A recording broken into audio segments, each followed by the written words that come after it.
சிறப்பு செய்தல். அறிவால் உயர்ந்தவர்களை அன்பால் கௌரவிப்பது அழகு. நம் மதிப்பிற்குரிய விருந்தினர்களுக்கு நம் கல்லூரியின் அன்பை சமர்ப்பிக்கும் தருணம் இது. இன்றைய விழாவின் சிறப்பு விருந்தினர் கவிஞர் சாம்ராஜ் அவர்களுக்கு பொன்னாடை போர்த்தி கௌரவிக்குமாறு முனைவர் பென்னி தாமஸ் அவர்களை கேட்டுக்கொள்கிறேன்.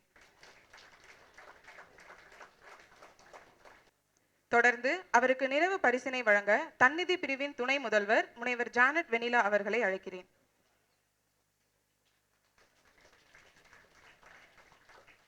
சிந்தனை செதுக்கல்களால் நம் மனதை ஆட்கொள்ள நம்மிடையே சிறப்புரையாற்ற வருமாறு கவிஞர் சாம்ராஜ் அவர்களை அன்புடன் கேட்டுக்கொள்கிறேன். அனைவரும் தங்கள் கர ஒலிகளை எழுப்பி அவரை வரவேற்குமாறு கேட்டுக்கொள்கிறேன். சென்னை கிறிஸ்தவ கல்லூரியின் தன்னிதி பிரிவின்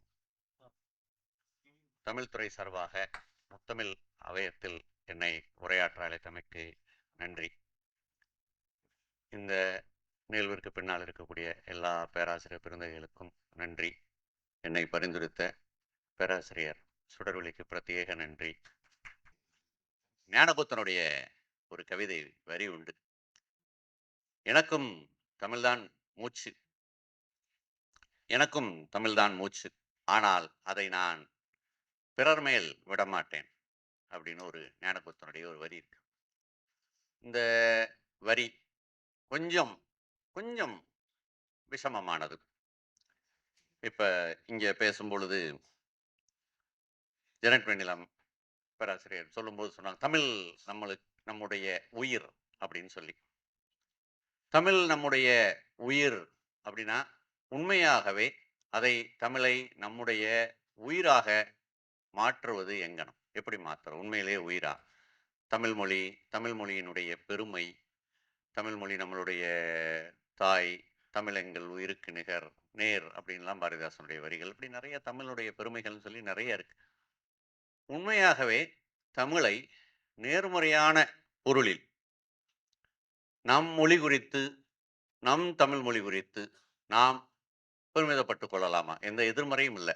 யாரையும் புகார் சொல்றதில்லை, அவர் நம்மளை விட குறைவு, நாங்கள் 2000 வருஷம் மூத்தவங்க, அவங்க 1500 வருஷம் தான், இப்படியான எந்த விதமான புகார்களும் எதிர்மறைகளும் அல்லாமல் நேர்மறையாக தமிழை நம்முடைய பெருமிதப்பட்டு கொள்ளக்கூடிய நம் மொழி குறித்து நாம் பெருமிதப்பட்டு கொள்ள முடியுமா என்ற அடிப்படையில் தான் இந்த உரை. சங்க பாடலிலிருந்து நவீன கவிதை வரை என்பதுதான் இதனுடைய தலைப்பு.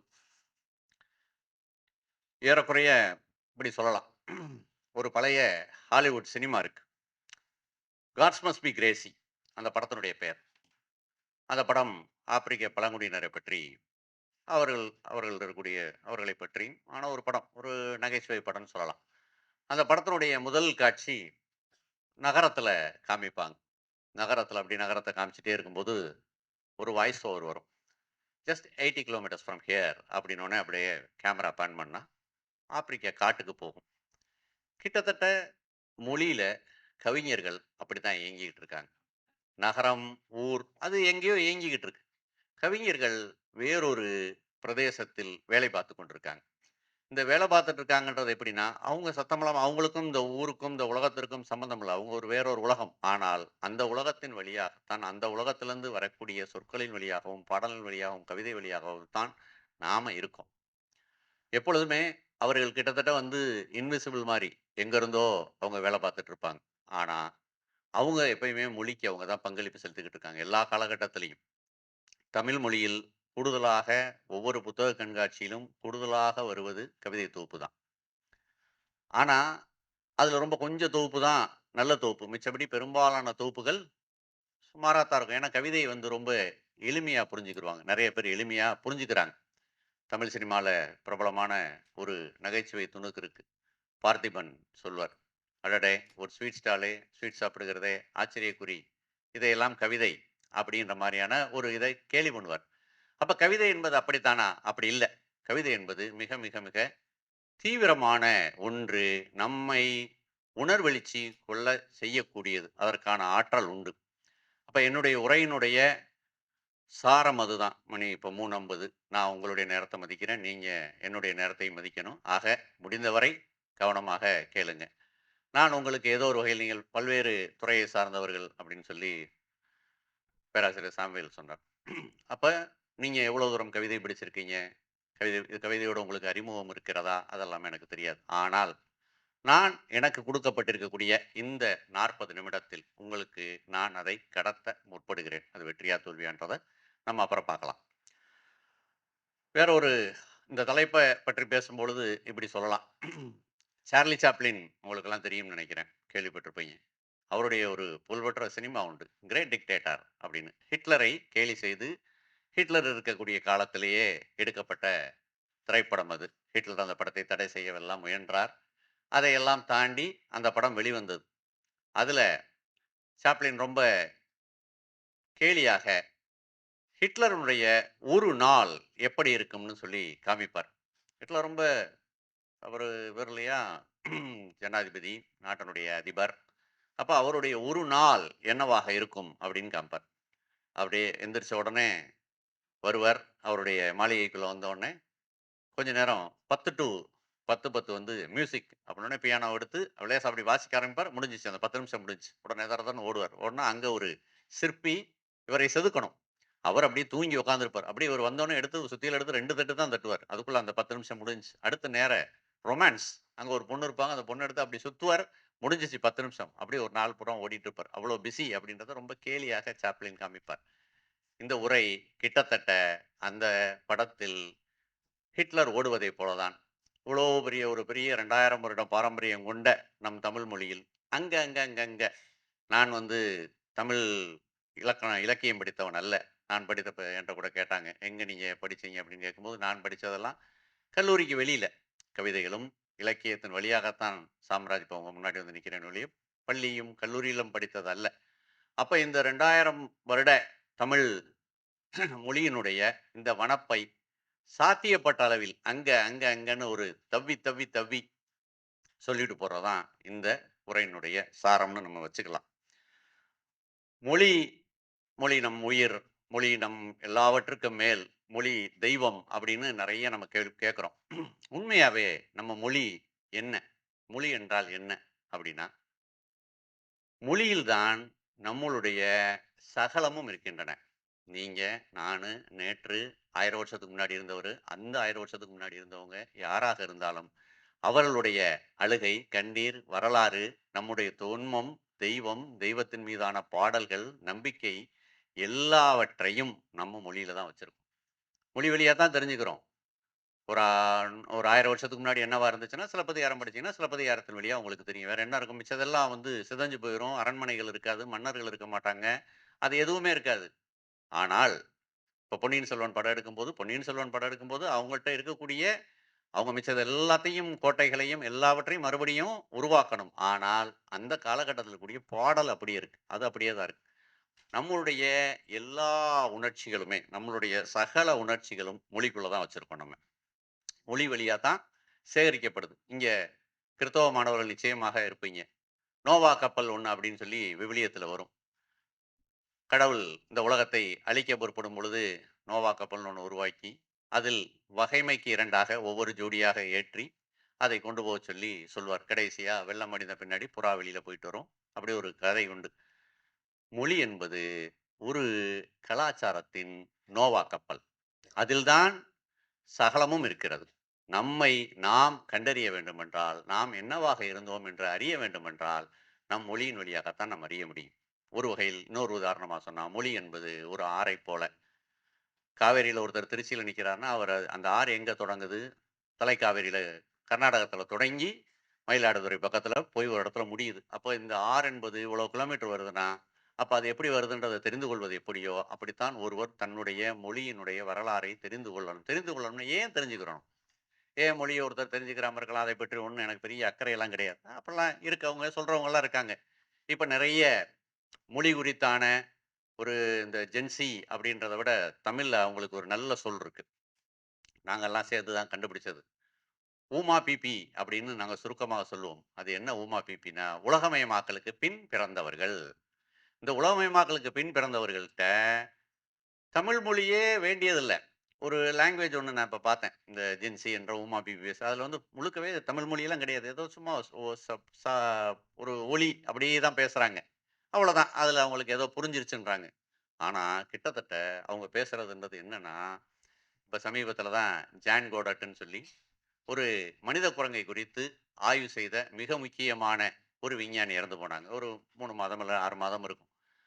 அவங்களை பற்றியான நிறைய ஆவணப்படங்கள் இருக்கு. நிறைய புத்தகங்கள் எழுதியிருக்காங்க. அவங்களுடைய ஆவணப்படங்களில் ஏறக்குறைய அந்த மனித குரங்கு என்ன பேசுகிறதோ, அதுக்கு நிகரா தான் இவங்களும் பேசுறாங்க. மொழியெல்லாம் பயன்படுத்துறது இல்ல. மொழி இல்லாமல் பேசுறது. இன்னும் மொழிய எல்லா நாளும் நாம் அத்தனை பேரும் சேர்ந்து நான் இல்ல, நான் பண்ண மாட்டேன். நாம் அத்தனை பேரும் சேர்ந்து மொழிய ஒவ்வொரு நாளும் அழிக்கின்ற வேலை ஒண்ணு செய்றோம் அப்படின்னா, எமோஜின்னு ஒண்ணு இருக்கு. இந்த எமோஜி வந்து மொழியை அழிக்கக்கூடிய ஒன்று. உலகத்தில நீங்க தென்னாப்பிரிக்காக்காரங்க அந்த எமோஜி அனுப்பலாம். யாருக்கு வேணாலும் நீங்க அனுப்பலாம். அதில வந்து லாங்குவேஜ் எல்லாம் வேண்டியதில்ல. என்ன நீங்க ரொம்ப உணர்ச்சி வசப்பட்டு நான்லாம் 10 வரியில ஒருத்தருக்கு ஒரு மெசேஜ் போட்டேன்னா, அது உடனே வந்து பதிலாக இதயம் படத்தில வரக்கூடிய முரளியோட இதயம் துடிக்கிற மாரி ஒண்ணு வரும். அப்படியே பக்கு பக்கு பக்குன்னு வரும். அதான் பதில். அப்ப அதுக்கு எந்த அர்த்தமும் இல்ல. அவ்வளவு நேரம் நான் எழுதுனதுக்கு எந்த அர்த்தமும் கிடையாது. இல்லன்னா ஒரு கை, அப்புறம் நெறைய இதுக்கு எனக்கு அர்த்தம் வேற புரியாது. அப்புறம் கேட்பேன் இதுக்கு என்னங்க அர்த்தம்னு. ஒரு முகத்த வந்து அதுலருந்து ஒரு நாக்க வெளியில துருத்துற மாரி ஒண்ணு இருக்கும். அது கேட்டா அப்புறம் மகிழ்ச்சின்னு சொன்னாங்க. இப்படி என்னென்னமோ இருக்கு. அப்போ மொழியினுடைய பயன்பாடு மிகவும் வெறுமன ஒரு தகவல் தொடர்பு அல்லது அதற்கும் கீழாக என்று நம்பிக்கொண்டிருக்கக்கூடிய ஒரு காலத்தில், நான் உங்கள் முன்னாடி நிக்கிறேன். உங்களுக்கு இந்த மொழியின் மீது என்ன இன்றைக்கு மதிப்பு இருக்கு அப்படின்றத பற்றி எனக்கு தெரியாது. ஆனால் மொழிதான் நம்மளுடைய உயிர் என்றால் உண்மையான பொருள் மொழிதான் உயிர். நீங்க அழுதாலும், சந்தோஷத்தில் சிரித்தாலும், நீங்கள் என்ன சொல்வதென்றாலும் உங்கள் மொழி வழியா தான் சொல்லணும். வேற வழியே கிடையாது. வேற வழியே கிடையாது. அந்த மொழி வழியா சொல்றதே, அதிலேயே கொஞ்சம் தான் சொல்ல முடியும். நீங்க எல்லாத்தையும் நம்ம சொல்றது எல்லாத்தையும் மொழி வழியா சொல்லிற முடியாது. யோசிச்சு பாருங்க. ரொம்ப துக்கத்துல, ரொம்ப பரவசத்துல 2 தருணத்திலயும் நமக்கு வார்த்தைகள் வரலைன்னு சொல்றோம். போய் பல சமயங்கள்ல கைய பிடிச்சுக்கிறோம். இல்லைன்னா கட்டி பிடிச்சு அழுகுறோம். துக்க வீட்ல எல்லாம் எடுத்தோனே, "நான் உங்கள் அப்பா இறந்தது குறித்து நான் மிகவும் துக்கமுறுகிறேன்" நான் சொல்றோம். அப்படிலாம் சொல்றதில்ல. அழுகுறோம், கட்டி பிடிச்சுக்கிறோம். ஏன்னா, உணர்ச்சி என்பது மொழியை தாண்டியது. அப்ப இந்த மொழியில நம்மளுடைய உணர்வில் பாதியத்தான் சொல்ல முடியும். அவ்வளோதான். மொழி என்பது சமஸ்கிருதத்துல ஒரு நல்ல சொல் உண்டு. அர்த்தம் அப்படின்னா சமஸ்கிருதத்துல பாதின்னு அர்த்தம். அர்த்தம் அப்படின்னா சமஸ்கிருதத்துல பாதின்னு தான் அர்த்தம். உண்மையாகவே மொழியில் பாதியத்தான் நம்ம பேச முடியும் நம்ம உணர்ச்சியில. அதுக்கு மேல சொல்ல முடியாது. அந்த மொழியவே நம்ம ரொம்ப குறைவா பயன்படுத்துறோம் இன்னைக்கு. ஆக நம்முடைய தமிழ் மொழியினுடைய உண்மையாகவே தமிழ் மொழி நாம் பெருமிதப்பட்டுக் கொள்ளக்கூடிய அளவிற்கானதா அப்படின்றத பற்றி தான் இந்த உரை. விவிலியம் ஒண்ணு சொல்லுது. ஆதியிலே ஆதியிலே வார்த்தை இருந்தது. அது தேவனிடம் இருந்தது. அது தேவனாகவுமே இருந்தது. அப்படின்னு ஒரு வரி உண்டு.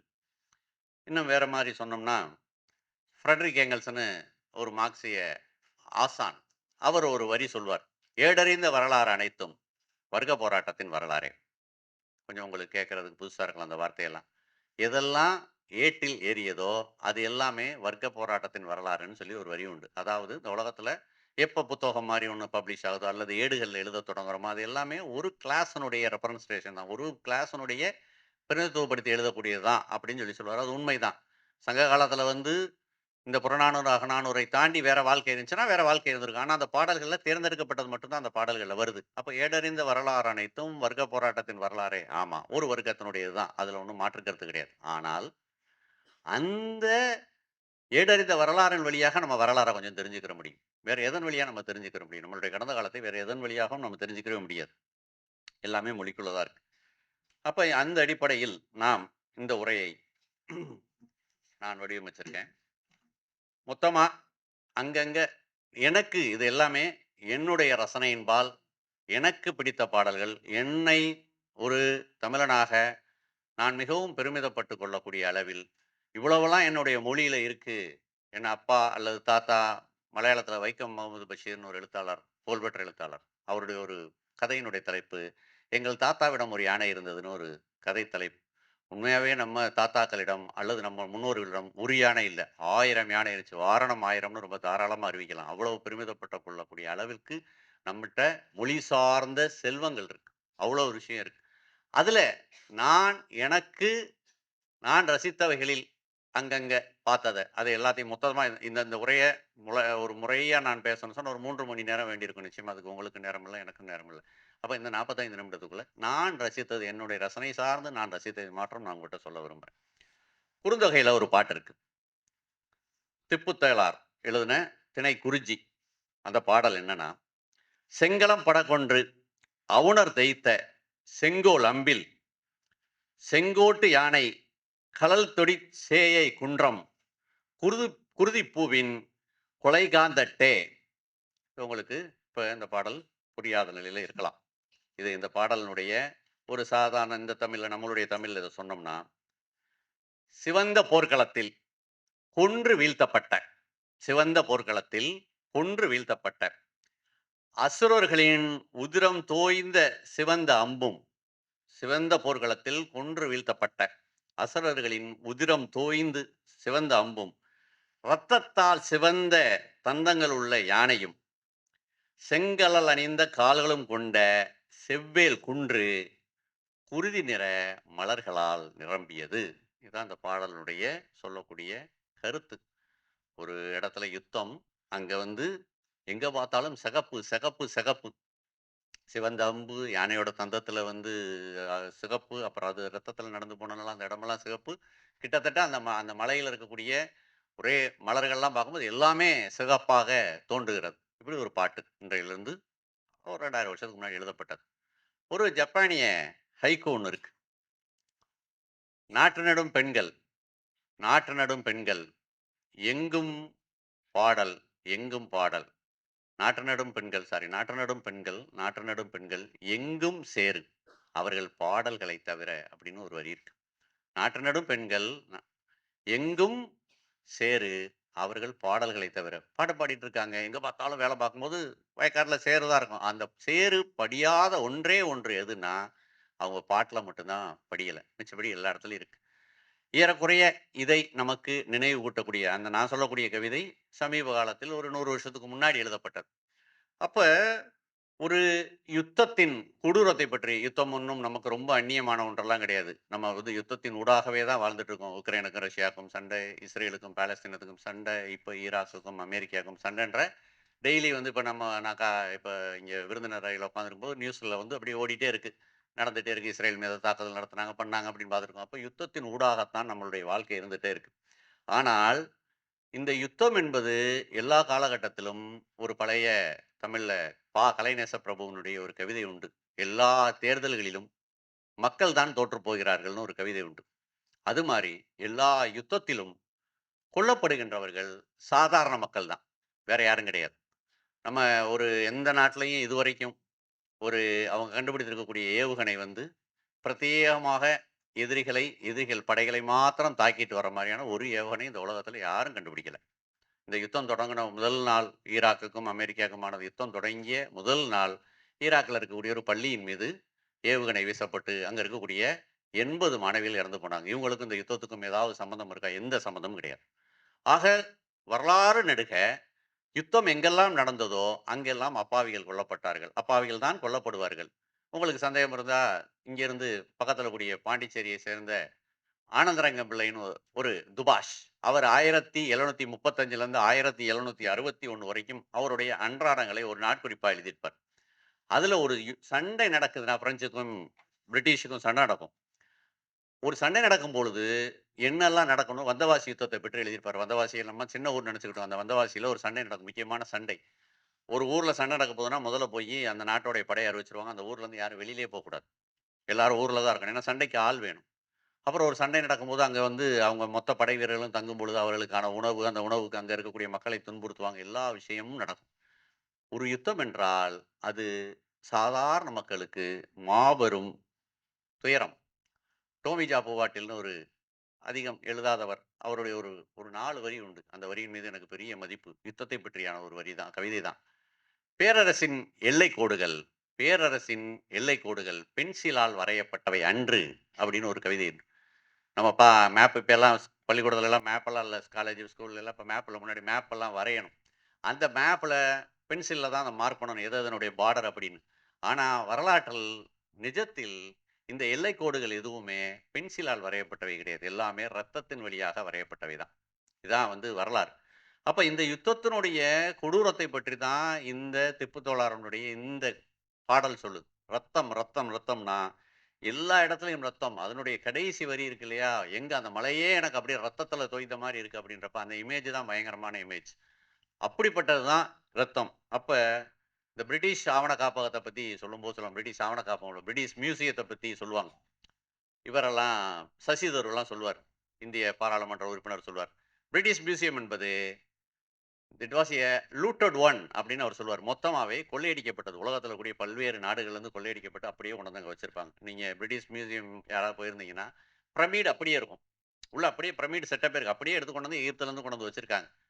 அப்ப இந்த பிரிட்டிஷ் மியூசியம் எப்படி நாம் உலகத்துல இருக்கக்கூடிய எல்லா விஷயத்தையும் சேர்த்து வச்சிருக்காங்க அப்படின்னு சொல்லி சொல்றோமோ, அது மாரி எல்லா காலகட்டங்களிலும் ஒரு யுத்தம் என்பது மனிதர்களுடைய துயரத்தை திரட்டியதாகத்தான் ஒண்ணு இருக்கு. மகுடேஸ்வரன் ஒரு கவிஞர் இருக்கார் தமிழ்ல. அவருடைய ஒரு கவிதை இருக்கும். எந்த கல்யாண மண்டபத்தையும் ஒரு எந்த மேளச்சத்தத்தையும் சாரி அப்படி கூட இல்ல. எந்த கல்யாண மேளச்சத்தத்தையும் தாண்டி போம்போது, எனக்கு மெலிதாக அதற்குள் கேட்கிறது ஒரு விசும்பல் அப்படின்னு ஒரு கவிதை இருக்கும். ஏன்னா, பெரும்பாலும் நீங்களும் நானும் பார்த்திருப்போம். தாலி கட்டும் பொழுது நம்ம அக்காக்களோ, சித்திகளோ, அத்தைகளோ கண்ணீர் விடுவாங்க. அவங்களுக்கு தெரியவே தெரியாது.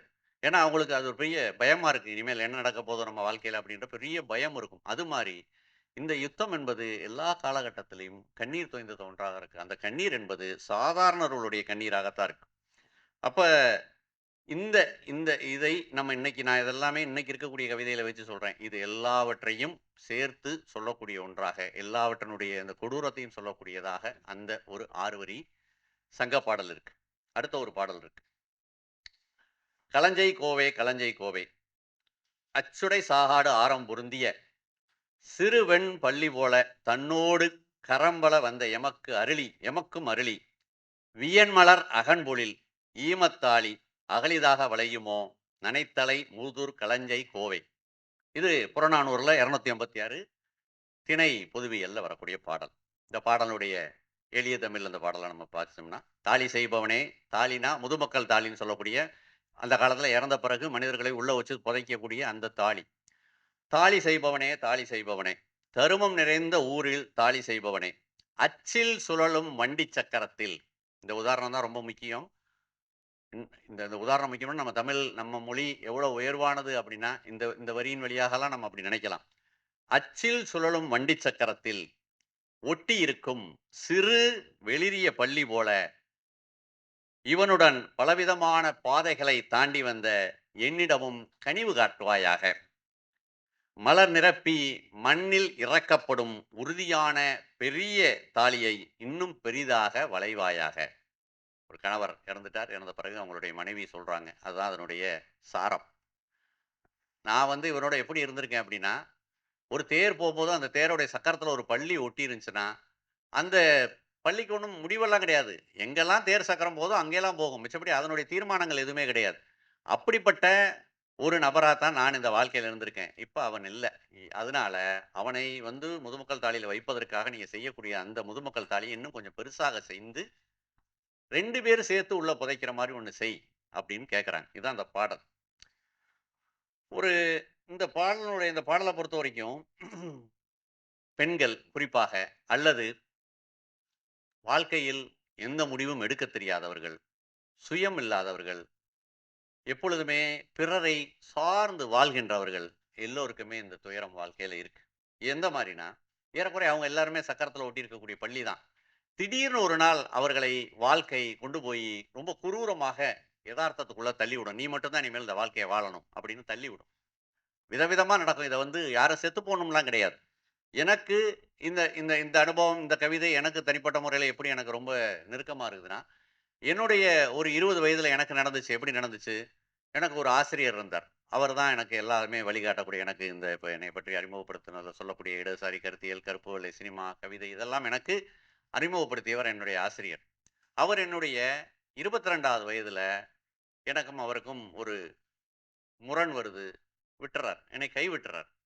கைவிட்டுட்டார்ன்னா 22 இல்ல 24 வயது. கைவிட்டுர்றார். கைவிட்ட பிறகு எனக்கு இந்த வாழ்க்கையில என்ன செய்றதுன்னு தெரியல. என்ன செய்றதுன்னு தெரியல என்ற பொருள் தனியா எனக்கு எதிர்கொள்றதா இருக்கு. இதுவரைக்கும் நான் என்ன நினைச்சுட்டு இருக்கேன், இவர் இருப்பாரு, இவரோட சேர்ந்து நம்ம எல்லாம் செஞ்சுருவோம். அவர் வந்து ஒரு சினிமா எடுக்கலான்னு சொல்றாரு. நம்ம வேற இடத்துக்கு போலாம், வேற என்னென்னமோ செய்யலாம். நெறைய கனவுகள். திடீர்னு இந்த கனவுகள் எல்லாம் சொன்ன ஒருவர் இல்லாமல் போன பிறகு, நம்ம சினிமாலருந்து தியேட்டர்லருந்து வெளியில வந்தோம்னா, அப்படியே வெளிச்சத்தில கண் கூசும். அவ்வளோ நேரம் இருட்டுல இருந்துட்டு வந்துட்டு கண் கூசும். அது மாரி அப்படியே வாழ்க்கையில கண் கூசுது. என்ன பண்றதுன்னு தெரியல. ஒரு வருடம், 1½ வருடம் ஆச்சு. இந்த வாழ்க்கையில தனியாக, நானாக என்னுடையதை கண்டுபிடித்து, நான் என்னுடைய பாதையை கண்டடைந்து, நானாக இருப்பதற்கான காலம். அப்ப இந்த தருணங்கள் மனிதர்களுக்கு வெறும் மரணத்தின் வழியாக மாத்திரம் நடக்க வேண்டியதில்ல. மனிதர்களை அப்படியே தூக்கி உள்ள அந்த வாழ்க்கைக்குள்ள எரியும் பொழுது, மனிதர்கள் திகைத்துப் போகிறார்கள். அந்த திகைத்தல் மரணத்தின் வழியாவும் நடக்கலாம். அதைப் பற்றி தான் அந்த கவிதை பேசுது. அப்ப நான் அதுலருந்து மீண்டு வருவதற்கு எனக்கு அவ்வளவாச்சும் எனக்கு வேற வேற விஷயம் இருந்துச்சுன்னால நான் தப்பிச்சு வர்றேன். எனக்கு இலக்கியம் இருக்கு, வேற விஷயங்கள் இருக்கு, எல்லாமே இருக்கு. ஆனா, நிறைய பேத்துக்கு அப்படி எதுவும் இல்ல. அப்ப அவங்க அப்படியே திகைத்து அந்த இடத்துல நிக்கிறாங்க. அவங்க என்ன செய்ய முடியும்? அவங்க அந்த தாலி செய்பவன்ட்ட தான் சொல்ல முடியும்.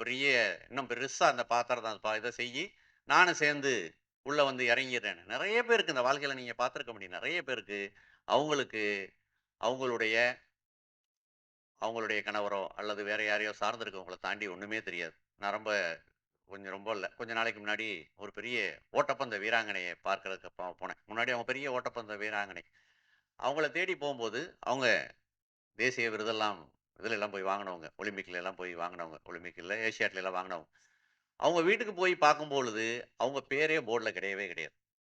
கணவர் பேர் தான் இருக்கு. பேர் சொல்ல வேணாம். கணவர் பேர் தான் இருக்கு. ஏன்னா, அவங்க அந்த ஓட்டப்பந்தயத்தெல்லாம் விட்டு ரயில்வேல இருக்காங்க. வேலைக்கு சேர்ந்த பிறகு, அவங்களுக்குன்னு ஒரு அடையாளமும் கிடையாது. கணவர் பேர் தான் அவங்களுக்கு அடையாளம்.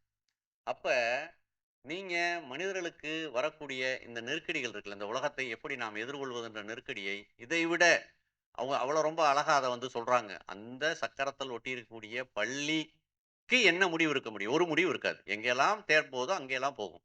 வேற வழியே கிடையாது. அப்ப அப்படிப்பட்ட நான் அப்படின்றா இந்த இடம் தான் இந்த பாடலை ரொம்ப பெரிய உயரத்துக்கு கூட்டிட்டு போகுது. இன்னொரு கவிதை. ஞாயிறு காயாது மரநிழல் பட்டு மலை முதல் சிறுநெறி மணல் மிக்கதாய் தன்மலை தலையின்றாக நம்நீத்து சுடர்வாய் நெடுவேல் காளையோடு மடம அறிவை போகியாரேனே. இது சேமனாருடைய குறுந்தொகை பாடல் 378. ஒரு இது என்ன இந்த பாடலுடைய எளிய தமிழ்ல சொன்னோம்னா, சுடரும் நுனிகொண்ட நீண்ட வேலேந்திய காளையுடன் என் கள்ளமற்ற சிறுவன். சுடரும் நுனிகொண்ட நீண்ட வேலேந்திய காளையுடன் என் கள்ளமற்ற சிறுவன் சென்ற பாலையில் ஒரு பொண்ணு வீட்ல இருந்து தன் காதலோட கிளம்பி போயிட்டாங்க. அதுக்கு பேரு பழந்தமிழ்ல சொன்னோம்னா உடன்போகுதல். அப்படி போன ஒரு பெண்ணை பற்றி அவங்க அம்மா சொல்லக்கூடியது தான் இந்த கவிதை. சுடரும் வேல் கொண்ட நுனி கொண்ட நீண்ட வேலேந்திய காளையுடன் என் கள்ளமற்ற சிறுவன் சென்ற பாலையில் சூரியன் காயாமல் மரநிழல் விரிக மலை நடுவே போகும் சிறு பாதைகளில் பொன்மணல் மென்மணல் பரவி குளிர்மழை பெய்வதாக அப்படின்னு அவங்க ஒரு கோரிக்கையை ஏற்கேட்ட வைக்கிறாங்க. என் பொண்ணு அவங்க காதலிக்கிற ஒருவனோடு போயிட்டாங்க. எங்கேயோ போயிட்டு இருக்காங்க. பாலை நிலத்தின் வழியா போயிட்டு இருக்கலாம். அப்படி போறப்ப சூரியன் வெயில் படாம மரநிழல் அவளுடைய பாதையில விரியட்டும், மழை பெய்யட்டும் அப்படின்னு ஒரு கோரிக்கையா பிரபஞ்சத்திட்ட முன்னாடி வைக்கிறாங்க. எல்லா காலகட்டத்திலயுமே இப்படியான விஷயங்கள் நடந்துட்டு தான் இருக்கு. ஒரு மலையாள சினிமா இருக்கு. தன்மாத்ரா அந்த மலையாள படம். அந்த படத்துடைய பேர். மோகன்லால் நடிச்ச படம். வாய்ப்பு இருந்தா இதுல யாராவது மலையாளி ஸ்டூடெண்ட் இருக்கீங்களா? யாராவது? ஒருத்தருமே இல்லையா? சரி. ரொம்ப முக்கியமான படம். தன்மாத்ரா அந்த படத்தினுடைய பெயர். மோகன்லால் நடிச்ச படம். பிளஸ்ஸியோட இயக்கத்துல. அதுல மோகன்லாலுக்கு கொஞ்சம் கொஞ்சமா அல்ஷிமர் அப்படியே கூடி கூடி கூடி வந்து சுத்தமா ஞாபகமே இல்லாம போயிரும். அப்ப அவர அவங்க வீட்டுக்கே கூட்டு போயிருவாங்க. கேரளால தரவாடு வீடுகள்னு சொல்லுவாங்க. வீட்டுக்குள்ளேயே குளம் இருக்கும். வீட்டுக்குள்ளேயே ஆட்கள் குளிக்கிறதுக்கான பெரிய குளங்கள் வச்சிருப்பாங்க. அப்போ ஒரு நாள் காலையில திடீர்னு காணாம். மோகன்லால காணோம். எங்கெங்கேயோ தேடுறாங்க. வெளியில போயிட்டாரான்லாம் தேடுறாங்க. திடீர்னு யாருக்கோ சந்தேகம் வருது. இந்த குளத்துக்குள்ள ஒருவேளை விழுந்திருக்கலாம்ல அப்படின்ற மாரி சந்தேகம் வருது. 2 பேர் அப்படி தாவி உள்ள போய் தேட ஆரம்பிக்கிறாங்க. அப்ப அந்த மோகன்லாலுடைய அப்பா நெடுமுடி வேணு தான் பண்ணியிருப்பாரு அத. அவர் சொல்வார். ஒரு வரி சொல்வார். என்ன சொல்வார்ன்னா, மலையாளத்துல சொன்னா, "அவனுக்கு நீச்சல் அறியான்லே" அப்படின்னுவாரு. என்ன சொல்லுவான்? "அவனுக்கு நீச்சல் தெரியும் தானே" அப்படின்னு சொல்லுவார். எல்லாம் மறந்து போகும்போது, நீச்சலும் தான் மறந்து போயிருக்கும் ஒருத்தனுக்கு. ஆனா, ஒரு அப்பாவாக அவர் எதை நம்ப விரும்புகிறார்? எத நம்ப விரும்புறார் அல்லது நம்புகிறார்ன்னா, என் பையனுக்கு நீச்சல் தெரியும் தானேன்னு தான் சொல்றார். நீச்சல் தெரியலன்னா செத்து போயிருவான் அவன். ஆனா, ஒரு தந்தையின் மனம் அப்படித்தான் சொல்ல விரும்புகிறது. அதே தான் இந்த கவிதை. என் பொண்ணு என்னைய விட்டுட்டு கிளம்பி போயிட்டா. சரி. அதுல என் மீதான நிராகரிப்பு இருக்கு. இந்த வீட்டை நிராகரிப்பு இருக்கு. எல்லாமே இருக்கு. ஆனால், அதையும் தாண்டி அவள் பத்திரமா போகணும், அவளுக்கு அந்த பாதையில் எதுவும் துன்பம் வந்துடக்கூடாது, மழை பெய்யணும்னு சொல்லி ஒரு அம்மாவுடைய பிரார்த்தனை. என்னுடைய அறிமுகத்தில் சொன்னான் கொடைமடம்னு என்னுடைய நாவல். இந்த கொடைமடம் நாவலினுடைய இறுதி பற்றி ஒன்று இருக்குது. ரொம்ப தீவிரமாக உக்கிரமாக காதலித்த 2 பேர். அதில் ஒருத்தர் வந்து ரொம்ப ஒரு பெண்ணியவாதி, நாயகி ஜெண்டி, இந்த பக்கத்தில் முகுந்தன். இவங்க 2 பேரும் அந்த முகுந்தன் வந்து அந்த பெண்ணோட சேரவே முடியாது அப்படின்னு சொல்லிடுவான். பிரிஞ்சு தான் தீரணும் அப்படின்னு சொல்லுவான். பயங்கரமான ஒரு மதுரையில் இருக்கக்கூடிய அரிட்டாப்பட்டின்ற ஒரு சமணர் படுகையில் அந்த விவாதம் நடக்கும். அவன் சேரவே முடியாதுன்னு சொல்லிடுவான். அவங்க வந்து பயங்கரமாக அந்த பொண்ணு கோவப்படுவாங்க. உடனே அப்படி இந்த மலையிலேருந்து தள்ளி விட்டுருவேன்லாம் சொல்லுவாங்க. அவன் பரவாயில்ல தள்ளி விடுங்கலாம் சொல்லுவான். அதுக்கு பிறகு அவன் அப்படியே உட்காந்து அழ ஆரம்பிப்பான். திரும்பி பார்த்தா ஜென்னி இருக்க மாட்டாங்க. கீழே இறங்கி மலையிலேருந்து கீழே இறங்கி போயிட்டு இருப்பாங்க. ஆனால் ஒன்று செஞ்சுட்டு போயிருப்பாங்க. ஒரு தண்ணி பாட்டிலும் 2 வாழைப்பழத்தையும் வச்சுட்டு போயிருப்பாங்க. காதலன் தான், கைவிட்டுட்டான் தான், பிரிஞ்சு தான் போகிறான், வரவே மாட்டேன்னு சொல்லிட்டான் வாழ்க்கையில். ஆனாலும் அப்படி பிரிந்து போகக்கூடிய ஒரு பெண் அத்தருணத்திலும் கருணையோடு அன்போடு அவன் சாப்பிடாம தான் மேலே வந்து உட்காந்துருக்கான்னு சொல்லி ஒரு தண்ணி பாட்டிலையும் 2 வாழைப்பழத்தையும் வச்சுட்டு போகிறாங்க. அதே அந்த அம்மாவிற்கு என்ன அன்போ அதே தான் அந்த ஜென்னிக்குமான அன்பு. இப்படி நம்மளுடைய வாழ்க்கையில் நிறைய விஷயங்களை தொடர்படுத்தி கொள்ள இந்த பாடல் வழியாக நம்மளால் போக முடியுது. ஒரு இப்படி சொல்லலாம், தமிழ் சினிமாவில் ஒரு புகழ்பெற்ற பாட்டு இருக்குது, நீங்கள் கேட்டிருக்கலாம், எங்கிருந்தாலும் வாழ்க அப்படின்னு ஒரு தமிழில் ஸ்ரீதர் படத்தில் வரக்கூடிய பாட்டு. அதே தன்மை தான் இந்த பாட்டில் இருக்குது, இந்த கவிதையிலும் இருக்குது. ஆனால் அதை தாண்டி அது மேலே போகிறதுன்றது எந்த இடம்னா அதனுடைய காவிய உயரத்துக்கு இந்த பாட்டு போகுது, இந்த கவிதை போகுது. ஏன்? அந்த அம்மாவுக்கு எல்லாமே தெரியும், தன்னை தன் மகள் நிராகரித்துட்டு போறா, ஆனாலும் அவள் பத்திரமா இருக்கணும் அப்படின்றதான் அவங்களுடைய பிரார்த்தனை. ஒரு என்னன்னா ஒரு ஒரு 15 வருஷத்துக்கு முன்னாடி மதுரையில் நான் ஒரு தமிழ் தேசிய இயக்கம் சார்ந்து ஒரு போராட்டம் நடத்தும் பொழுது போராட்டத்தில் கலந்துகின்றவங்களை எல்லாம் கைது பண்ணிட்டாங்க. கைது பண்ண பிறகு அவங்களெல்லாம் நாங்கள் பார்க்கறதுக்காக போகிறோம். அப்போ எங்களோட ஒரு நண்பருடைய அம்மா கூட வர்றாங்க. அந்த நண்பருடைய அம்மா அப்படியே வர்ற வழியெல்லாம் அழுதுகிட்டே வர்றாங்க. உள்ளே போய் பார்க்க போகிறோம், பார்வையாளர்கள் அறையில் போய் பார்க்க போகிறோம். என் பையன் ரொம்ப பாவம், அடித்தா அடி தாங்க மாட்டான், அவன் தலையை வந்து ஆயுத கேஸ் போட்டு எடுத்தது அப்படின்னு சொல்லி. இந்த ஆயுத கேஸுன்றது என்னென்னா, முன்னாடிலாம் நடக்கும், பிள்ளை வயிற்றுலேருந்து அம்மாவுடைய இதுலேருந்து வரலைன்னு சொன்னால் ஒரு இடுக்கி போட்டு எடுப்பாங்க. அந்த தலையே கொஞ்சம் இதாக இருக்கும், முன்னாடி பார்த்தாலே தெரியும். இப்போல்லாம் அந்த ஆட்கள் அந்த மாதிரி குழந்தைகள்லாம் இல்லை, தலை கொஞ்சம் உப்பி இருக்கும், ஆயுத கேஸ் அப்படின்னு சொல்லுவாங்க. அப்படி எடுத்து ஆயுத கேஸு பையன் அவன் அடி தாங்க மாட்டான், தலையில் அடித்து அவன் தாங்க மாட்டான்னு திரும்ப திரும்ப திரும்ப அவங்க அம்மா அழுதுகிட்டே வர்றாங்க. உண்மையான பொருள் என்னென்னா, உண்மையிலே நடந்தது என்னென்னா, அவங்க அந்த அம்மாவுடைய பையன் தான் அந்த மொத்த பிரச்சனைக்குமே காரணம். அவர் தான் எல்லா பேத்துக்கும் அங்கே அடி வாங்கி கொடுத்தவர், அந்த போராட்டத்தை கொஞ்சம் குளறுபடியாக்கி சிக்கலாக்குனவர் அவங்க வந்தவர், அவர் மகன்தான்.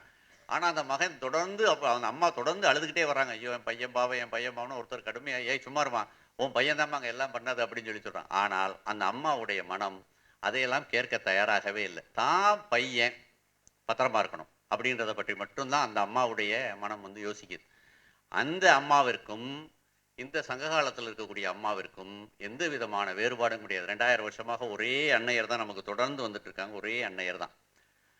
இப்போ சங்க பாடலுக்கு அடுத்து நம்ம குறளுக்கு போனோம்னா, திருக்குறளுக்கு போனோம்னா, திருக்குறளை எப்பொழுதுமே ஒரு அறநெறி சொல்லக்கூடியதாக, அறநெறி, அறற்பால், பொருட்பால், காமத்துப்பால்ன்ற மாதிரியாக பார்ப்பதற்குத்தான் பெரும்பாலும் நமக்கு இங்கு எழுதிய உரையாசிரியர்களும் இன்ன பிறரும் கற்றுக் கொடுத்துருக்காங்க. ஆனால் திருக்குறள் என்பது அடிப்படையாக ஒரு கவித்துவமான ஒன்று, கவிதை தான். நிறைய விஷயங்கள் திருக்குறளில் கவிதையாகத்தான் சொல்லப்பட்டிருக்கும். என்னுடைய வாசிப்பில் எனக்கு ரொம்ப முக்கியமான ஒரு 4-5 குறளை மட்டும் உங்களுக்கு சொல்லணும்னு நினைக்கிறேன். ஒரு குறள், அன்பில் வலியுது உயர்நிலை, அஃதில்லார்க்கு என்பதோல் போர்த்த உடம்பு அப்படின்னு ஒரு குறள் இருக்கு. என்னன்னா, இந்த வாழ்வோட சாரம் என்ன அப்படின்றத பற்றி தான் வள்ளுவர் இந்த குறள்ல சொல்றார். அன்பில் வெளியது உயர்நிலை, அஃதில்லார்க்கு என்பதோல் போர்த்த உடம்பு. இந்த வாழ்க்கையினுடைய மனிதர்களுடைய பிரதானமான நோக்கம் மனிதர்கள் பிற மனிதர்களோடு அன்பா இருப்பது தான். அப்படி இருந்தவர்களுக்கு தான் அன்பில் வெளியது உயிர்நிலை. மற்றவங்களுக்கெல்லாம் வெறுமனே ஒரு அந்த எலும்புக்கூடு மேலே ஒரு தோல் போர்த்தின உடம்பு அப்படின்னு சொல்றார். மனிதர்கள் வந்து திரும்ப திரும்ப திரும்ப அன்பா இருப்பதை பற்றி தான் மதங்கள் பேசுது, அறநெறி நூட்கள் பேசுது. வள்ளுவர் சொல்றாரு, ஆனால் அதை அவ்வளவு கூர்மையா சொல்றாரு. மற்றவர்களுடைய உடம்பு வெறுமனே ஒரு எலும்பின் மீது தோல் போர்த்திய ஒரு உடம்பு தான், மற்றவர்களுக்குத்தான் அது வந்து உயிரும் ஆன்மாவும் கொண்ட ஒரு உடம்பு அப்படின்னு சொல்றார். இன்னொரு இப்போ நான் பேசிட்டு இருக்க என்னுடைய பேச்சுக்கள், என்னுடைய இலக்கியத்திற்கெல்லாம் அடிப்படையான விதியாக நான் ஒன்றை கொள்வேன். அது ஒரு குறள் இருக்கு. என்ன குறள்னா, சொல்லுக சொல்லில் பயனுடைய சொல்லற்க, சொல்லுக சொல்லுக சொல்லில் பயனுடைய சொல்லற்க, சொல்லில் பயனிலா சொல் ஒரு வார்த்தை சொல்லப்பட்டால் அது உண்மையாகவே போய் சேர்கின்ற மாதிரி கூர்மையான ஒரு வார்த்தைகள் தான் சொல்லப்படணும். அப்படி அல்லாத வார்த்தைகளை சொல்லக்கூடாது அப்படின்னு சொல்லி சொல்றார். ஒரு தமிழ் சினிமா, பழைய தமிழ் சினிமா இருக்கு, நிச்சயமா நீங்க பார்த்துருக்க வாய்ப்பு இல்லை, உங்க ஆசிரியர்கள் யாராவது பார்த்துருக்க வாய்ப்பு இருக்கு. ராஜா ராணின்னு, இந்த ராஜா ராணி இல்லை, இப்போ உங்களுக்கு தெரிஞ்ச ஒரு ராஜா ராணி இல்லை, பழைய ராஜா ராணி ஒன்று இருக்கு, கலைஞர் கருணாநிதியினுடைய கதை வசனத்துல. அதுல சிவாஜி சாக்ரட்டிஸை வந்து நடிப்பார். அதுல சாக்ரட்டிஸுக்கு விஷம் கொடுக்கக்கூடிய காட்சி வரும். அதுல ஒரு கேள்வி வரும். என்ன வரும்னா, என் மீது என்ன குற்றச்சாட்டு அப்படின்னு கேட்பார். சாக்ரட்டிஸ், நீ இளைஞர்களை மயக்குகிறாய் அப்படின்னு சொல்லப்படும். உடனே சிவாஜி கேட்பார், நான் என்ன பருவமங்கையா இளைஞர்களை மயக்க? ஏன்னா ஒரு பயங்கர தாடியெல்லாம் வச்சிருக்கார். அடுத்த குற்றச்சாட்டு, நீ பேசுகிறாய் சாக்ரட்டிஸ் அப்படின்னு சொல்லி அடுத்து சொல்லுவாங்க. அப்ப சாக்ரட்டிஸ் சொல்வார், வார்த்தைகள் எனக்கு மட்டும் சொந்தம் அல்லவே, நீங்களும் பேசி பாருங்களேன்வர். இந்த தமிழ் மொழியில 2.25 லட்சம் சொல் இருக்கு. இந்த சொல்லில் எதை கொண்டு எதை பேசுவது, அதான் முக்கியம். அப்ப சொல்லுக சொல்லில் பயனுடைய சொல்லற்க, சொல்லில் பயனில்லா சொல் அப்படின்னா, இது எழுதுறவங்களுக்கு, படிக்கிறவங்களுக்கு, பாடல் எழுதுறவங்களுக்கு, படம் எடுக்கிற எல்லாத்துக்குமான அடிப்படை விதி இதுதான். இப்போ அங்கே 3 பேர் பேசிட்டு இருக்காங்களே, அவங்களுக்கு எல்லா பேத்துக்கும் தான். ஏன்னா ஒன்றை நம்ம பிரயோஜனமா பேசுறதுன்றது, உபயோகமா பேசுறதுன்றது ரொம்ப முக்கியம். இந்த வாழ்க்கையில நிறைய எக்கச்சக்கமா தேவையில்லாம நிறைய பேசுறோம். கத்தி மாதிரி பேசுறோம்னா கத்தி மாதிரி வந்து பேசணும், அதுக்கு மேல பேசக்கூடாது, அவ்வளவுதான் பேசணும். அவ்வளவு கூர்மையா நம்ம பேச தொடங்கிட்டோம்னா இந்த வாழ்க்கையில நிறைய சிக்கல்கள் வந்து தொடங்கிடும். நிறைய லாவிஷா, ஆங்கிலத்தில் சொன்னோமா லாவிஷ், அப்படி பேசிட்டே இருக்கும். அப்படி பேசக்கூடாதுன்றதான் இதுல சொல்றாரு. இதுக்கடுத்து ஒரு குறள் இருக்கு, எனக்கு ரொம்ப பிடிச்ச குறள். மலித்தலும் நீட்டலும் வேண்டா, மலித்தலும் நீட்டலும் வேண்டா, உலகம் பழிப்பது ஒழித்து விடின் அப்படின்னு ஒரு குறள் இருக்கு. மலித்தலும் நீட்டலும் வேண்டா, உலகம் பழிப்பது ஒழித்து விடின் அப்படின்னு. என்னன்னா, இந்த வாழ்க்கையில ஒரு விஷயம் இருக்கு. நிறைய பேர் விதவிதமான தோற்றங்கள்ல இருப்பாங்க. தாடி வளர்ப்பாங்க, மீசை வைப்பாங்க, நிறைய நடக்கும்.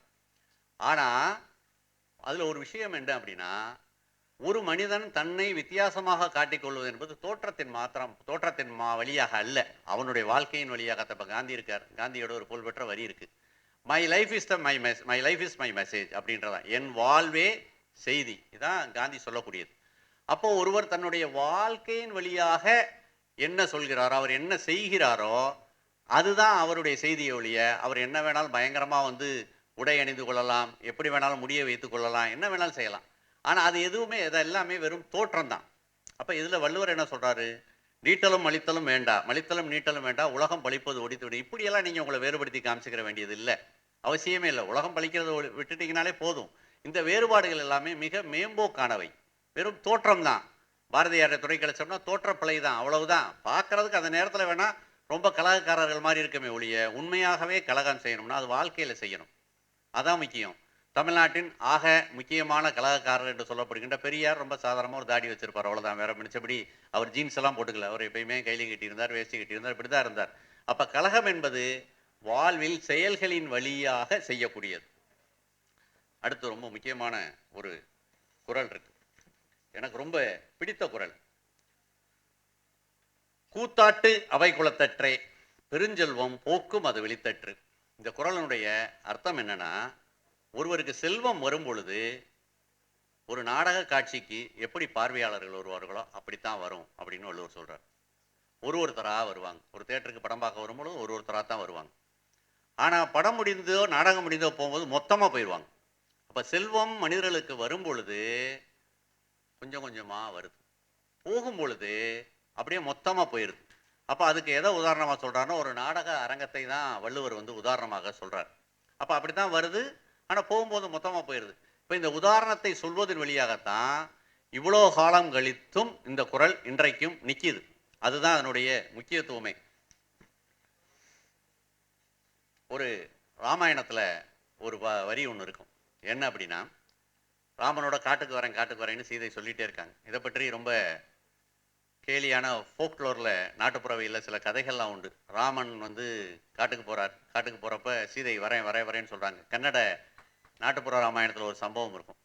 ராமன் அப்படி போகிறேன் போகிறேன் காட்டுக்கு போகிறேன்றப்ப சீதை வரேன் வரேன்னு சொல்கிறப்ப என்னென்னமோ காரணம் சொல்லி ராமன் மறுக்கிறார்.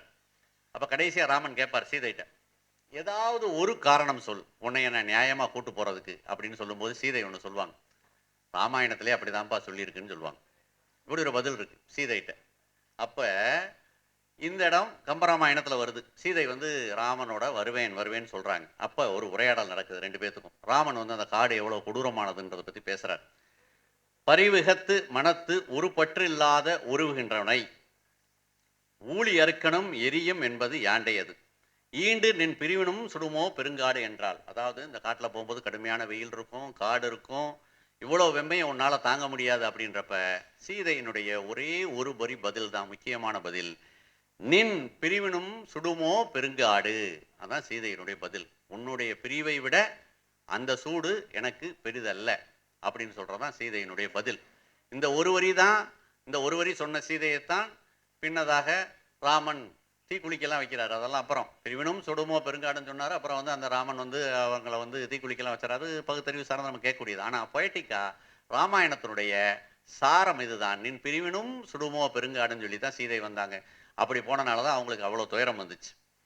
ஒரு ஆண்டாள் பாசுரத்தில் ஒரு பாடல் இருக்கு, பெருமாளுடைய வாயில் வைத்து நான் மத நம்பிக்கை கிடையாது, எனக்கு கடவுள் நம்பிக்கை கிடையாது, ஆனால் எனக்கு இந்த கவிதையை அணுகுவதில் எந்த பிரச்சனையும் கிடையாது, அந்த கவிதைகளை கவிதையாக கொள்வதற்கு இதை வந்து என்ன என் வாழ்க்கையில் கொண்டாடுவதற்கு எந்த தடையுமே கிடையாது, ஏன்னா அவ்வளவு கவித்துவம் மிக்கது. அதில் ஆண்டாள் பெருமாள் தன் கையில் எடுத்து ஊதுகின்ற சங்கை நோக்கி கேட்பதாக ஒரு கேள்வி இருக்கு. ரொம்ப நாள் இந்த வரியை எங்கேயாவது கேட்டிருப்பீங்க, ஆனால் இந்த வரியினுடைய பொருள் புரிந்து நாம் பொதுவாக கேட்கறது இல்லை. என்னன்னா நாச்சியார் திருமொழியில் வருது, வளம்புரிக்கு கிடைத்த பேரு, அதுதான் அந்த பாட்டினுடைய தலைப்பு. அப்ப அந்த சங்கிட்ட ஆண்டாள் கேட்குறாங்க, கற்பூரம் நாருமோ கமலப்பூ நாருமோ. இந்த நாருமோனா நம்மளுக்கு இப்போதான் நாற்றம்ன்றது எதிர்மறை அர்த்தத்தில், முன்னாடி நாற்றம்னா நல்ல மனம். அப்போ அவங்க கேட்குறாங்க, அந்த பெருமாள் உன் சங்கை எடுத்து ஊதும் பொழுது அவர் வாயிலிருந்து என்ன மனம் வரும்? கற்பூரம் நாருமோ கமலப்பூ நாருமோ, திருப்பவள செவ்வாய் தான் தித்தித்திருக்குமோ, மறுபொசித்த மாதவன் தான் வாய்ச்சுவை நாற்றமும் விருப்புற்று கேட்கிறேன் சொல் ஆழி வெண்சங்கே அப்படின்னு கேட்குறேன். ஒரு அபாரமான காதல் கவிதை, என்ன மாதிரி அதனுடைய தன்மை இருக்கும் அப்படின்னு சொல்லி. அப்போ இப்படிப்பட்ட ஒரு பெரிய ஒரு பக்தி இலக்கியம்னு ஒரு பெருங்கடல் தமிழில் இருக்கு. அது 4000 திவ்ய பிரபந்தமாக இருக்கலாம், பெரிய புராணமாக இருக்கலாம், ஒரு பெரும் பெரும் பெரும் கடல் இருக்குது. இதனுடைய ஒரு 4 வரி உங்களுக்கு நான் சொல்கிறேன். இதன் வழியே இது மாதிரி நிறைய ஆழ்வார் பாசுரத்தில் அவ்வளோ பிரமாதமான பாடல்கள்லாம் இருக்குது. இதுலேருந்து அப்படியே கொஞ்சம் தாண்டி வந்தோம்னா வேற இடத்துக்கு வரலாம். ஒரு பட்டினத்தாருடைய பாடல் ஒன்று இருக்கு, டைமா இல்லையா, சீட்டு கொடுக்க நினைச்சேன். ஒரு பட்டினத்தாருடைய பாடல் ஒன்று இருக்கு, அன்னை எத்தனை எத்தனை அன்னையோ, அப்பன் எத்தனை எத்தனை அப்பனோ, பிள்ளை எத்தனை எத்தனை பெண்டீரோ, பிள்ளை எத்தனை எத்தனை பிள்ளையோ, முன்னை முன்னை எத்தனை சென்மமோ, மூடனாய் அடியேனும் அறிந்திலேன் இன்னும் எத்தனை எத்தனை சென்பமோ, என் செய்வேன் கட்சி ஏகாம்பர நாதனே.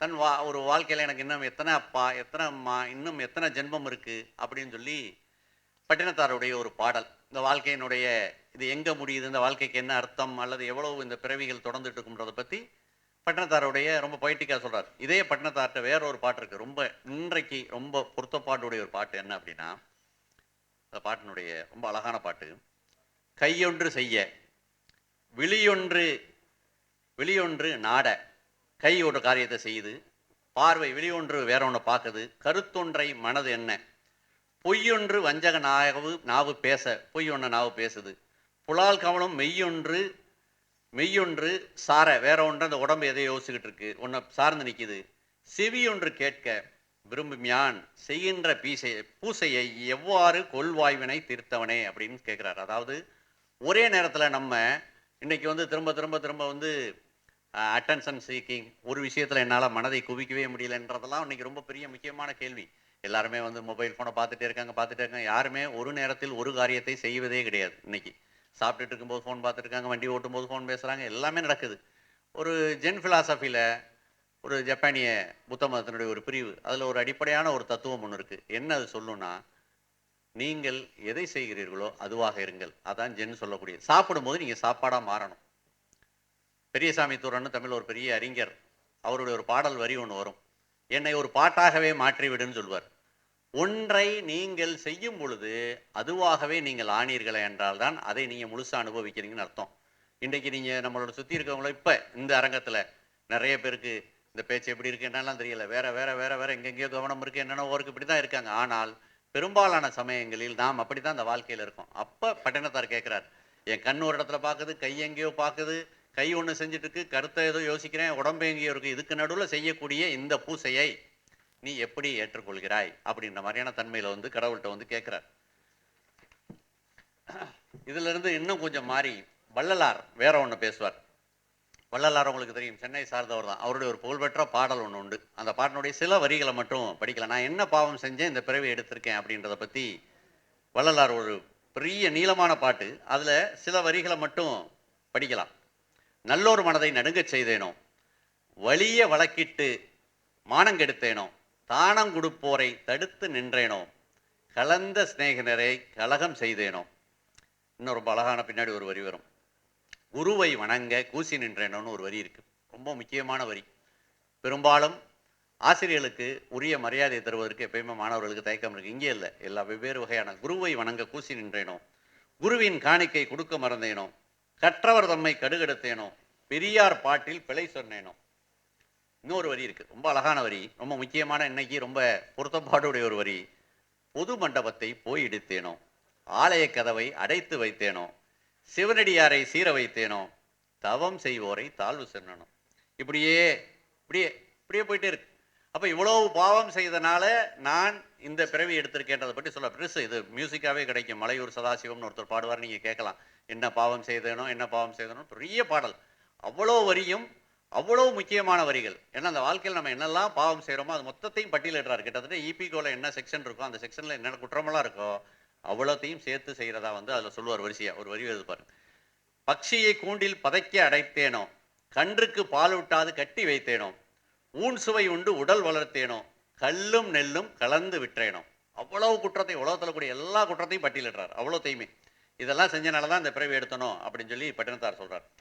இதுல இருந்து நேரடியாக நேர்மறையாக வேற ஒன்று சொல்றார் பாரதி. பாரதியோட பாடல் எப்படின்னா, பாரதியோடைய இந்த பாட்டு எப்படி தொடங்குதுன்னா, வானில் பறக்கின்ற புல்லெல்லாம் நான், மண்ணில் திரியும் விலங்கெல்லாம் நான், காணில் வளரும் மரமெல்லாம் நான், காற்றும் புடலும் கடலுமே நான், அன்னங்கள் யாவையும் ஆக்கினேன் நான், அவை பிழையாமே சுழற்றுவோன் நான், நான் என்ற பொய்யை நடத்துவோன் நான், ஞான சுடர்வாளின் செல்லுவோன் நான். இப்போ இந்த உலகத்தில் கூடிய பிரபஞ்சத்தில் கூடிய எல்லாமே நான் தான் அப்படின்றது பாரதி சொல்றார்.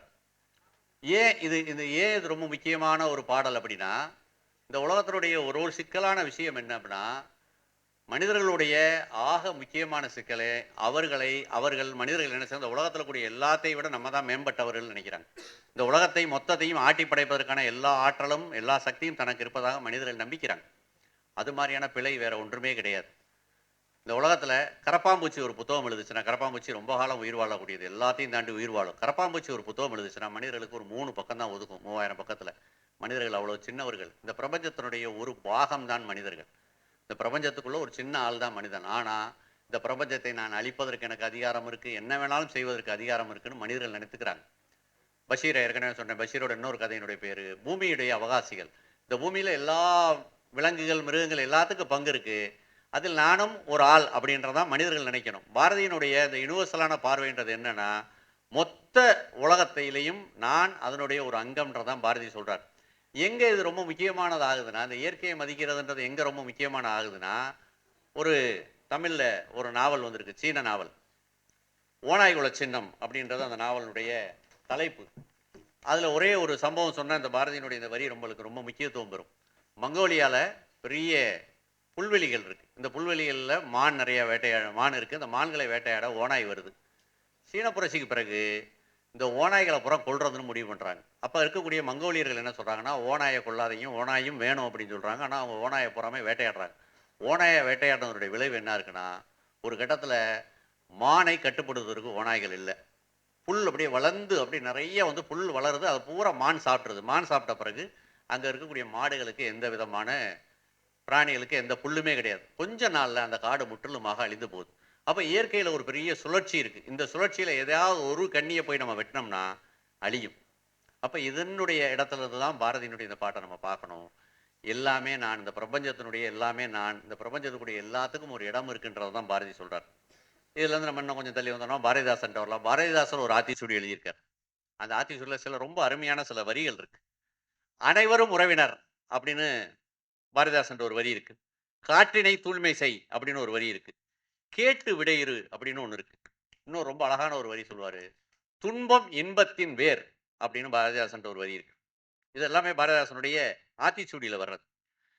இப்ப இதையெல்லாம் திரும்ப ஏன் இந்த இடத்துல சொல்றோம்னா, நம்மளுக்கு ஒரு வரலாற்று தொடர்ச்சி இருக்கு. நம்ம வந்து சங்க பாடல், சங்க பாடல்லேருந்து கம்பர், கம்பர்ட்டருந்து அப்புறம் நம்மட்ட பக்தி இலக்கியம், பக்தி இலக்கியத்திலிருந்து பட்டினத்தார், பட்டினத்தார்ட்டருந்து வள்ளலார் வந்தோம்னா, வள்ளலார்லேருந்து பாரதி, அப்புறம் பாரதிதாசன் அப்படின்னு சொல்லி வரோம். அதுக்காக தான் இந்த தொடர்ச்சிக்காக தான் சொல்றேன். நீங்கள் எப்பொழுதாவது உங்களுக்கு நேரம் கிடைத்தால், உங்கள் வாழ்க்கையில நேரம் கிடைத்தால், சூழல் இருந்தால் மிக உறுதியாக பாரதிதாசனுடைய இந்த புதிய ஆத்திச்சூடி படிக்கலாம். அது நம்மளுக்கு நிறைய வாழ்க்கையினுடைய அர்த்தத்தை ரொம்ப சாரமா ஒரு 3 வார்த்தையில வந்து சொல்லிரும். எதையும் ஊன்றிப்பார். அந்த இப்ப நண்பர் சிரிக்கிறார். அவர் மாரி இல்ல. எதையும் ஊன்றிப்பார். ஒருத்தர் பேசும்பொழுது தொடர்ந்து கவனிக்காம இருக்கிறது இருக்குல்ல. கவனிக்காம கூட இருக்கலாம். அது கூட பிரச்சனை இல்ல. ஆனா தொடர்ந்து சிரிச்சுட்டே இருக்கிறது, பேசிட்டே இருக்கிறதுன்றது அது வேற ஒன்று. அது வந்து பேசிட்டு இருக்கவரை ஏதோ ஒரு இடத்துல சிறுமைப்படுத்துவது. சரியா? அப்ப சோம்பல் ஒரு நோய். அதுவும் பாரதிதாசன் சொல்லக்கூடியது தான். "தேன் ஈ வளர்த்திடு" அப்படின்றதும் பாரதிதாசனுடைய இன்னொரு வரி. "புற்றில் கைவிடேல்" அதுவும் பாரதிதாசனுடைய ஒரு வரி தான். அப்ப இதெல்லாம் வந்து ஒரு 1950, 60 வரைக்குமான காலம். இதுக்கு பிறகு சமகாலத்துல வந்தோம்னா, சமகாலத்துல கூடிய சில கவிதைகளை மாத்திரம் சொல்வதற்கு நான் உங்கட்ட வாசிக்க விரும்புறேன். ஒரு பெருந்தேவின்னு தமிழ்ல ஒரு முக்கியமான கவிஞர் இருக்காங்க. அவங்களுடைய ஒரு கவிதை இருக்கு. தலைப்பு கடைசியா சொல்றேன். "பொதுக் கழிவறைச் சுவர்களில் கலை ஆர்வத்தோடு பொதுக் கழிவறைச் சுவர்களில் கலை ஆர்வத்தோடு கணவனை படம் போட்டு பாகம் குறிக்க எந்த கண்மணி தான் நினைப்பதில்லை." திரும்ப கவிதையை படிக்கிறேன். "பொதுக் கழிவறைச் சுவர்களில் கலை ஆர்வத்தோடு கணவனை படம் போட்டு பாகம் குறிக்க எந்த கண்மணி தான் நினைப்பதில்லை." இது கவிதை. இந்த கவிதைக்கு ஒரு தலைப்பு வச்சிருக்காங்க பெருந்தேவி. நீங்கள் கைதூக்க அல்ல இந்த கேள்வி. கை தூக்குறதுக்கெல்லாம் இல்ல. இப்படி செய்யறதுக்கு யாருக்கு தான் விருப்பம் இல்லைன்றத மட்டும் தான் அந்த கவிதை வந்து கேட்குது. இந்த கல்லூரியை சேர்ந்த என்னுடைய ஆசிரியரும், எனக்கு நண்பரும், தோழருமான இங்கே துறை தலைவரா இருந்து ஓய்வு பெற்ற பாலுச்சாமி நிறைய சிற்பங்கள் குறித்தான மிக அருமையான புத்தகங்களை எல்லாம் எழுதியிருக்கிறார். அவர் பாரதிபுத்திரன் என்ற பெயர்ல ஒரு பாரதிபுத்திரன் என்ற பெயர்ல கவிதை எழுதுவார். அவருடைய மாரிக்கால இரவுகள்னு ஒரே ஒரு கவிதை தொகுப்பு வந்துச்சு. அதுல இல்லற கவிதைன்னு சொல்லி ஒரு முக்கியமான கவிதை இருக்கு. நான் அந்த தொகுப்பை படிச்சுட்டு தான் எம்சிசிக்கு முதலா எம்சிசி கல்லூரிக்குள்ளே வந்தேன். அவரை பார்க்க வந்தேன். அவருடைய இல்லற கவிதையை நான் உங்களுக்கு வாசிக்க நினைக்கிறேன். கவிதையினுடைய தலைப்பு இல்லற கல்லறை. "நீயும் காதலித்தாய், நானும் காதலித்தேன். ஆனால் நீயும் நானும் காதலித்துக் கொள்ளவில்லை. நீயும் காதலித்தாய், நானும் காதலித்தேன். ஆனால் நீயும் நானும் காதலித்துக் கொள்ளவில்லை. அன்று சொத்தும் சாதியும் பிடர்தல்ல ஒரு அன்று சொத்தும் சாதியும் பிடர்தல்ல ஒரு பழைய பார்ப்பனின் பஞ்சாங்கம் கரம் சேர்க்க மணவறைக்கு தள்ளப்பட்டோம். சுற்றி வந்தபோது மனதில் பற்றிக் கொண்டது தீ. விழிக்கு தெரிய உனக்கும் விழிக்கு தெரியாமல் எனக்கும் கழுத்தில் இறுக்கிக் கொண்டது தாலி. இன்று உன் கண்ணீரால் ஒவ்வொரு இரவும் நெருப்பாச்சு. இன்று உன் கண்ணீரால் ஒவ்வொரு இரவும் உப்பாகி போனது. உள்ளேயே அழுதழுது கண்ணீர் அமிலம் என்னையே அரித்து தின்றது. பாத்திரங்களை உடைப்பாய் ஓசையல, பிள்ளைகளை அடிப்பாய் ஓலமிட, உன் கொதிப்பின் வெளிப்பாடு. வீசுவாய் உணவை வெறுப்போடு விண்பேன் வீசுவாய் உணவை வெறுப்போடு விதியென தின்பேன் கசப்போடு. உடலோ அழைக்க உள்ளமோ மறுக்க ஒவ்வொரு இரவும் நெருப்பாச்சு. புரிகிறது காதலுக்கு புரிகிறது காதலுக்கு கல்லறை கட்டும் பொழுது கட்டுகின்றவர்களே உள்ளே சிக்கி பிணமாகிறோம். பிறகு பிறகென்ன அழுகிய பிணங்கள் மணப்பதே இல்லை.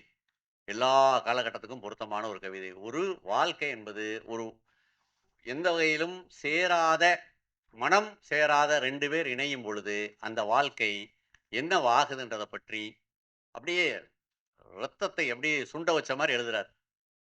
உடலோ அழைக்க உள்ளமோ மறுக்க ஒவ்வொரு இரவும் நெருப்பாச்சுன்னு ஒரு வரி இருக்கு. புரிகிறது காதலுக்கு கல்லறை கட்டுகின்றவர்கள் உள்ளேயே சிக்கி பிணமாகிறோம். பிறகென்ன அழுகிய பிணங்கள் மணப்பதே இல்லை. இந்த மாதிரியானவங்களுடைய வாழ்க்கையெல்லாம் எந்த சந்தர்ப்பத்திலையும் அப்படியே அவங்களுடைய வாழ்க்கையை நம்மளும் பார்த்துருப்போம். அப்படியே இருட்டா இருக்கும். அவங்க வீட்ல எவ்வளவு விளக்கு போட்டாலும் அந்த வீட்ல வெளிச்சம் வரவே வராது. அப்படிப்பட்ட வாழ்க்கையா அது மாறும். பிரான்சிஸ் கிருபானு தமிழினுடைய மிக முக்கியமான கவிஞன். அவருடைய ஒரு கவிதை இருக்கு. "மிளகில் உள்ள மேடு பள்ளங்கள் கடுகில் இல்லை. கடுகுக்குள்ள கள்ளச்சுவை மிளகில் இல்லை. கொடியில் தொங்கும் திராட்சை பழம் ஒரு கூட்டு கனவு. அதிகாலையில் விழுந்த நாவற்பழம் இரவின் துளி. இதில் எதுவும் இல்லை எலியின் கண்கள். பகல் பொழுதில் வலையை விட்டு வெளியே வந்து திடுக்கிட்டு திடுக்கிட்டு பகல் பொழுதில் வெளியே வந்து திடுக்கிட்டு திடுக்கிட்டு இறை தேடும் எலியின் கண்கள் அச்சத்தின் மச்சம் அப்படின்னு சொல்றார் பிரான்சிஸ். இங்க இவ்வளோ ஒரு பாதி பெண்கள் இருக்கீங்க. உமா மகேஸ்வரின்னு தமிழ்ல ஒரு முக்கியமான கவிஞர். அவங்களுடைய ஒரு கவிதை இருக்கு. அந்த கவிதையினுடைய தலைப்பு பூத்தல். ஒரு வகையில நான் ரொம்ப உங்க உங்க முன்னாடி இந்த கவிதையை வாசிக்கல நான் சந்தோஷப்படுறேன். பூத்தல் அந்த கவிதையினுடைய தலைப்பு. சிறுமியில் ஆரம்பித்த பொழுது அதற்குள்ளே வா அம்மாவின் பதட்டம். சிறுமியில் ஆரம்பித்த பொழுது அதற்குள்ளே வா அம்மாவின் பதட்டம். அடுத்தடுத்த மாதங்களில் இன்னும் வரவில்லையா? ஆணி இறந்தது மாட்டப்பட்ட நாட்காட்டியன் முகத்தில். மாமியாரின் ஆதங்கமோ இன்னும் வருதா என. தனியாய் போனால் பிடிக்கும் முனி, தலை குளியாதிருந்தால் அடையும் தேள்கள் என்னும் நீளும் கதைகளில் குத்தி கோர்த்தெடுக்கப்பட்ட என் தினங்கள். காட்டுத்தீ மரமோ பருவங்களை அறியாது பூத்து தள்ளுகிறது அதன் போக்கில். நான் நட முடியாது என் இஷ்டப்படி பூக்கும் எந்த நாற்றையும் எண்ணுள். மஞ்சளில் ஆரம்பித்து ஆரஞ்சில் ஆழ்ந்து குருதி சிவப்பிற்கே திரும்புகிறது உபயோகித்த சானிட்டரி நாப்கினை கொளுத்திய தீ. இது உமாமேஸ்வரியினுடைய கவிதை. ஒரு ஸ்ரீநேசன் தமிழ்ல ஒரு கவிஞர் இருக்கார். அவருடைய ஒரு கவிதை இருக்கு. தன் மனைவியின் கருவறையிலிருந்து குழந்தை வெளியே வர மறுக்கிறதாம். தன் மனைவியின் கருவறையிலிருந்து குழந்தை வெளியே வர மறுக்கிறதாம். வீட்டு பெரியவர்கள் கெஞ்சியும் மருத்துவர்கள் மிரட்டியும் கூட அதன் பிடிவாதம் சற்றும் குறைவில்லையாம். அவன் மிகவும் திகிலடைந்திருக்கிறான். அதன் பிடிவாதம் சற்றும் குறையவில்லையாம். அவன் மிகவும் திகிலடைந்திருக்கிறான். இன்னும் 3 ஆண்டுகளில் கருவறையின் உள்ளேயே ஒரு பள்ளியை எப்படி கட்டி முடிப்பதென. 3 வருஷத்துக்கு அந்த பிள்ளை வரலைன்னா அப்புறம் உள்ளே தான் ஒரு பள்ளிக்கூடம் வேணும் அப்படின்றதான் விஷயம். அப்ப இந்த உரையினுடைய நோக்கம் இது உங்களுக்கு எவ்வளவு தூரம் புரிஞ்சிச்சு அப்படின்றத பத்தி தெரியல. ஆனா தமிழ் கவிதையில எவ்வளவு விஷயங்கள் இருக்கு, எவ்வளவு ஆழம் இருக்குன்றதான் இதனுடைய இந்த உரையினுடைய நோக்கம். ஒரு பிரகடனமான தமிழ் கவிதை உண்டு. ஆனாலும் ரொம்ப நல்ல கவிதை. எனக்கு ரொம்ப பிடிக்கும். அந்த கவிதை எப்படி என்ன சொல்லும்னா, கவிதையை பற்றி தான் அந்த கவிதை பேசும். பூவை பற்றி பாடவில்லை, பெண்ணை பற்றி பேசவில்லை. பூவை பற்றி பாடவில்லை, பெண்ணை பற்றி பேசவில்லை. இதயத்தை வருடாமல் என்ன கவிதை. பூவை பற்றி பாடவில்லை, பெண்ணை பற்றி பேசவில்லை. இதயத்தை வருடாமல் என்ன கவிதை. போதையிட்டும் அபிநல்ல என் கவிதை, நிரோவின் பிடிலல்ல என் பேனா. போதையிட்டும் அபிநல்ல என் கவிதை, நிரோவின் பிடிலல்ல என் பேனா.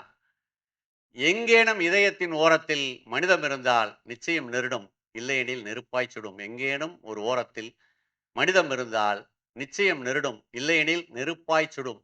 இரண்டுமே என் வெற்றி. நன்றி, வணக்கம்.